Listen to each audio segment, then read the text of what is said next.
அரசராகும் யோகம் எப்படி இருக்கும் என்று நாம் ஒரு சிறப்பு பார்வையாக பார்ப்போம். ஒருவர் அரசராக வேண்டும் என்றால் உங்களுடைய சுயஜாகத்தில் இந்த அமைப்புகள் இருக்க வேண்டும். அரசர் என்றால் ஆட்சி பீடம்.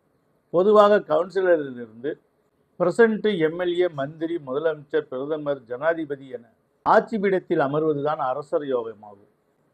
இந்த அரச யோகம் வேண்டும் என்றால் உங்களுடைய சுயஜாகத்தில் இந்த அமைப்புகள் இருக்க வேண்டும். அது இருக்கிறதா என்று நீங்களே பரிசோதித்துக் கொள்ளலாம்.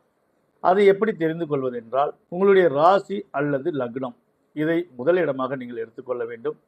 அதையும் எண்ணி அதிலிருந்து வரக்கூடிய 4ஆம் இடம், 7ஆம் இடம், 10ஆம் இடம் இது கேந்திரஸ்தானம் எனப்படும். இந்த கேந்திரஸ்தானங்களில் அதற்குரிய கிரகங்கள், 4ஆம் இடம் என்றால் 4க்குரிய கிரகங்கள், லக்னம் என்றால் லக்னத்துக்குரிய கிரகங்கள், 10ஆம் இடம் என்றால் 10க்குரிய கிரகங்கள்.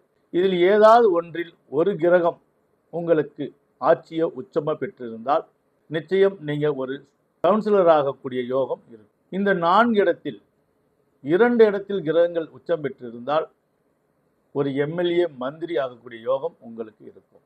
இந்த கேந்திரஸ்தானமான 1, 4, 7, 10 ஆகிய 4 இடத்தில் 3 கிரகங்கள் உச்சம் பெற்றிருந்தால் முதலமைச்சராகவோ அல்லது பிரதம மந்திரியாகவோ கூட ஆகக்கூடிய யோகம் உண்டாகும்.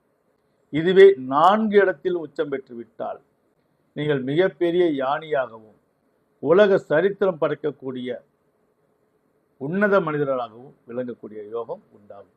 ஆக கேந்திரஸ்தானமான 4 இடத்தில் கிரகங்கள் உச்சம் பெற்றால் ஆட்சி பீடத்தை அமையக்கூடிய நிலை உங்களுக்கு உண்டாகும்.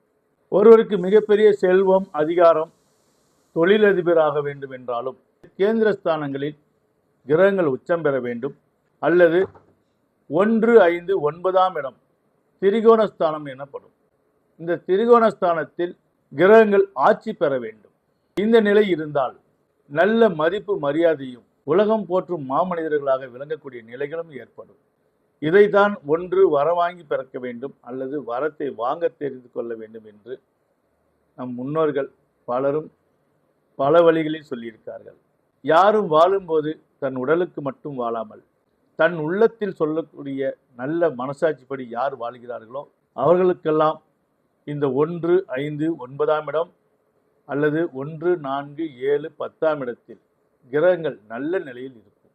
ஆக வாழும்போது மற்றவர்களுக்காகவும் நல்ல நிலையாக நம்ம வாழ்ந்தோம் என்றால் இந்த ஜென்மத்தில் இல்லை என்றாலும் அடுத்த ஜென்மத்தில் நிச்சயமாக இந்த அமைப்போடு நாம் பிறப்போம். இந்த ஜென்மத்தில் நாம் நல்லதை விதைப்போம், அடுத்த ஜென்மத்தில் அதை அனுபவிப்போம்.